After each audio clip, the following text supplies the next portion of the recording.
Morao je odmah da napusti Belu kuću. Tokom sinoćnih nominacija dogodila se drama kada je izlaganje Ivana Marinkovića prekinuo lom Luke Vujevića, koji je razbio njegovu šolju za kafu, zbog čega su reagovali i ukućani, ali i voditeljka Ivana Šopić. Večera su ti matora svi većinom i malo mi je nelogično da su do pre mjesec dana htjeli da istresu iz G, a sada je već druga priča. Ja nikad nisam smatrao da si ti neki predator, a ne smatram ni sada, ti si moj prijatelj i uvijek ćeš biti. Sada šta god vi budete uradile, bit ćete osuđene, rekao Ivan pa se osvrnuo na Draganu.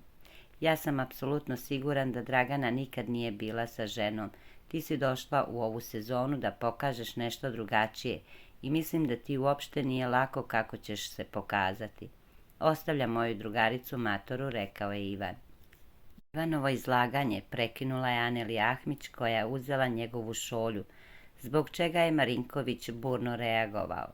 Alo, šta mi uzimaš kafu, debela? To što misliš da možeš tako sa drugima, sa mnom ne možeš, rekao je Ivan. Potom se čuo Luka Vujević koji je zgrabio njegovu šolju i razbio pred svima, a ukućani su prebledali od šoka. Da li si normalan, vikao je Uroš Stanić. Pa hteo je da mu vratim njegovu šolju, rekao je Luka.